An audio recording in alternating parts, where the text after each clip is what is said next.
only if they knew they was a slave. Think about that, bro. They didn't understand. That's what she's saying. You need to understand that you don't supposed to be in this situation. Right. Think about that. So, like I said, it's a lot of Nat Turner's females too. You know what I mean? It was a lot of them, bro. So they try to isolate and try to show us. That's why we got to tell these narratives. They try to isolate it and dumb it down and make it seem like, oh, there's just one out of. No, it was a lot of them like that. Some of them got killed before they got it on ground. Right? Before they became popular. Why do you think the extreme examples were set? Why do you think every time someone decides to rise up, I'm not going to take this no more? Why do you think they try to separate those people from having like-minded type conversations, from having results? There's a reason behind that. Because then if I feel like my power structure, my level of dominance is slipping, I'm going to do all I can to retain that, right? Because it's this false sense of security that I have. Because once this awakening, if you will, this rising, if you will, happens, then the $1 trillion worth of commerce that you are getting from half-sleep people, as you say last week, you won't get that anymore. They'll start putting that into themselves. Right. They'll actually start loving themselves. They'll actually start caring about themselves. They'll actually start seeing the community value in one another. And that can happen. So there's going to have to be distractions. There's going to have to be separation. There's going to have to be distortion. There's going to have to be contradictions. There's going to have to be these things, because then you have fights among fights, even with solid information, right?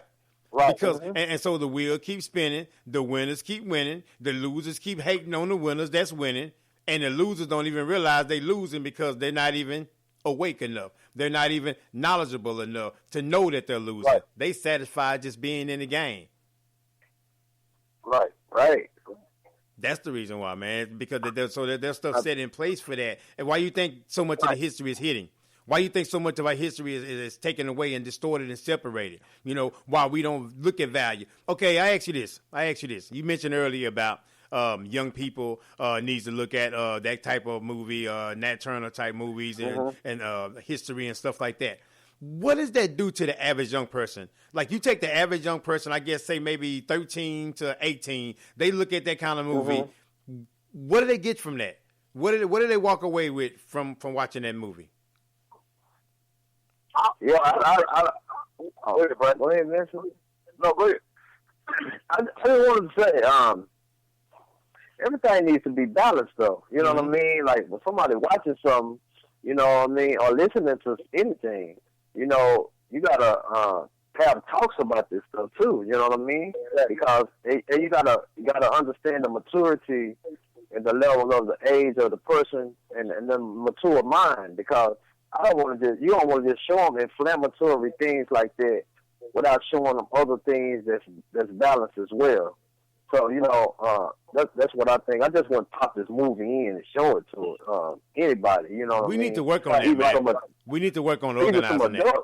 We need to work on organizing that. Even some adults. Yeah, like some adults can't handle it. You know like on a Saturday. Like on a Saturday or so, man, we need to organize something like that. You know, like, hey, you know, like pretty put the word out. Hey, let's really sit and watch this movie and have a serious discussion, young, old, you know, and then just have, you know what I mean? Like, make a day of it, like a half a day at least, and then really get that there, because I really would be interested in an open panel discussion about that.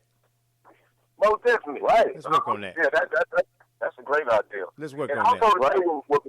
What Brandon said, man, because they understand, man, that we cannot rise above the conditions of our people. That's why everything that they predict when it comes to the darker people is destruction. It's death and destruction, because they understand that you can't rise above the conditions of your people. You know? Right. We're not looked at as one. We're looked at as a whole. And because it's like that, we are a whole. You know what I mean? This is why they don't want us to connect with certain things. And go back to what you were saying, brother Brandon, about with some of the preachers. You look at when President Barack Obama, you know, when he got in the office, they made him denounce the preacher he had been with his whole life, the brother Jeremiah Wright. Why would you tell him he have to deny him? Why? Why would he have to deny Why would he have to deny a pastor that he's came up under his whole life? It's because that pastor's way of teaching is not congruent with what they want to be taught. So now he has become an outcast. I mean, this is going on right now. This is going on right now. Mr. Farrakhan, these are decent brothers, good brothers that are actually out here doing something. And they have to reject them. No, you can't receive an endorsement from Mr. Farrakhan. You can't receive an endorsement from Mr. Jeremiah Wright. So why not? You know, so these are the issues that we actually have in today's time because they understand we cannot rise above the conditions of our people. When they show you South Dallas, they show you South Dallas destruction.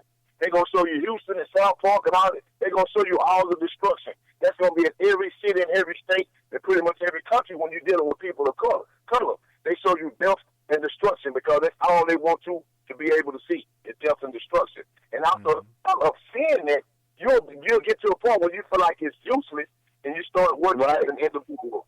And that's what happens. Right? We start working as individuals. You got the hand clap. I had to give you the hand clap on that one, Vincent. I had to give it to you, man. Right. That's because anytime you try to work as a collective, now, like, kind of tying into what Vincent was saying, you know, with you, okay, they talk about Nat Turner, but then you have a brother like Martin Luther King who wasn't telling nobody to kill nobody, and you still kill him. He still got killed. You see what I'm saying? So what are you actually saying? Really, going back to what your topics you've been having. Your whole issue is you don't want to see us unify. That's what it really is, because he was talking about unifying as a human race. He wasn't even just talking about black people. He went a step forward.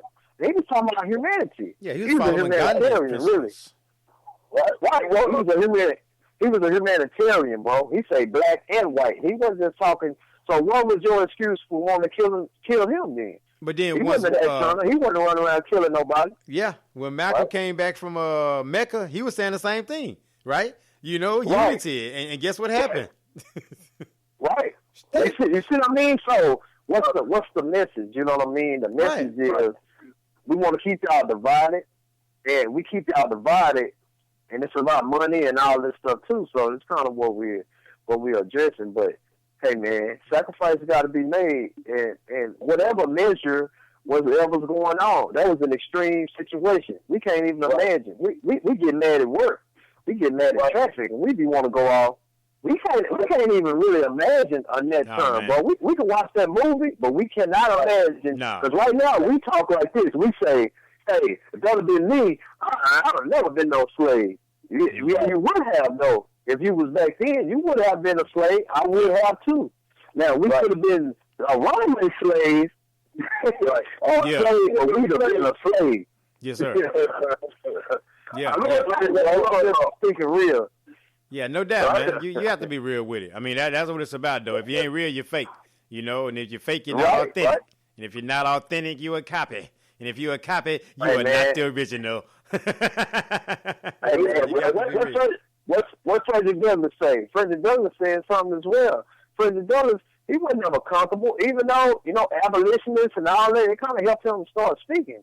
But he still was speaking now. When they invited him to speak at 4th of July, he was like, man, y'all actions, the type of actions y'all have would shame a nation of savages. Man, can you imagine how them people were looking at him, bro? Get him out of here. White people in the crowd. Yeah. You're like, who invited him? This is what he told them. Who invited this guy? This is what they told him.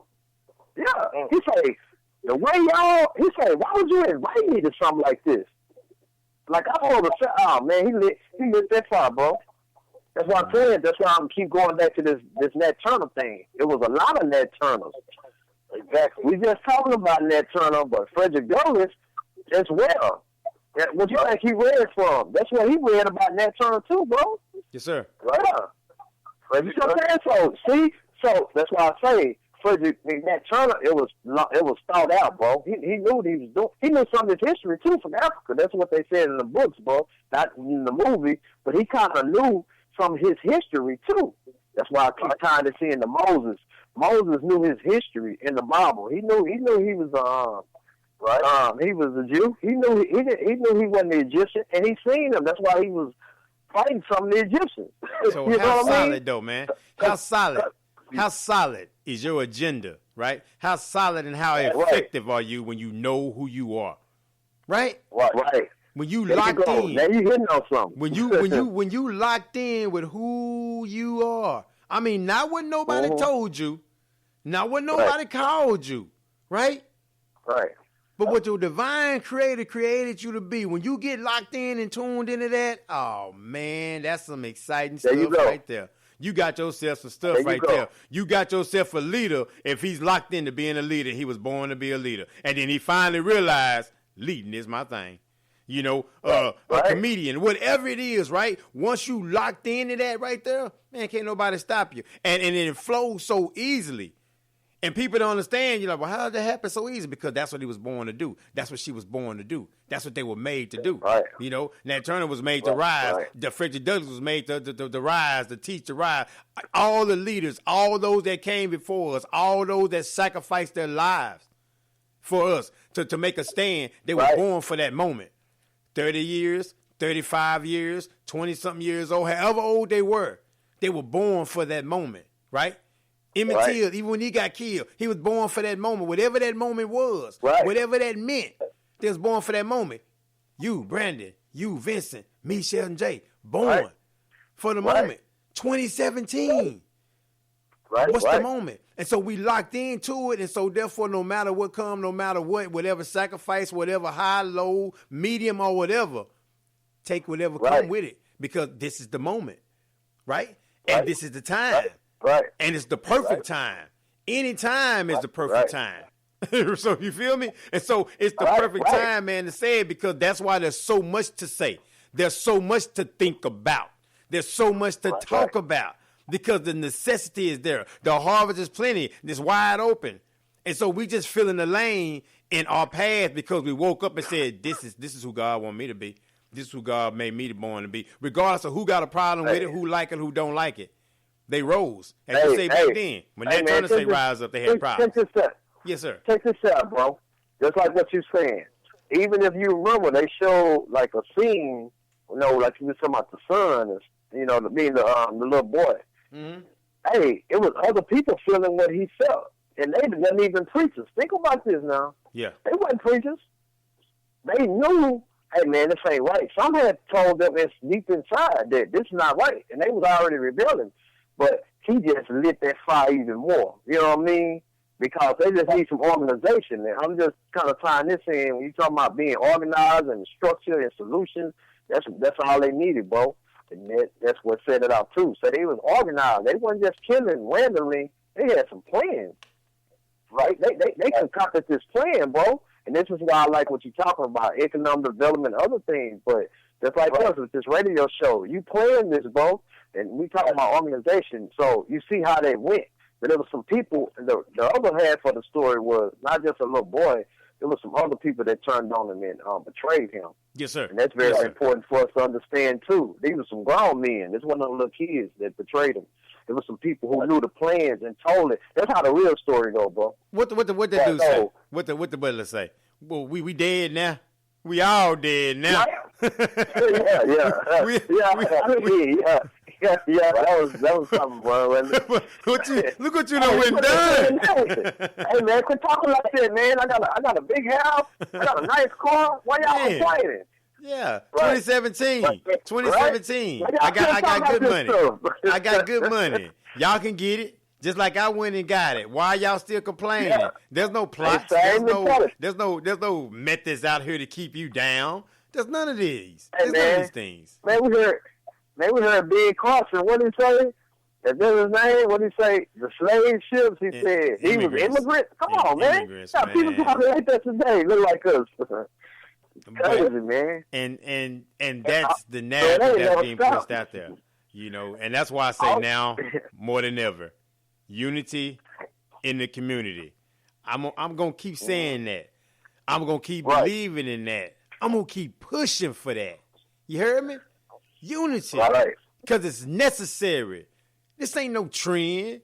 This ain't no hashtag, bro. I don't do this for likes. I don't do this for hashtags. I don't do this for shares. I do this because I know who I am. Y'all do it because you guys know who you are. No matter where you are, You 10 toes. You 10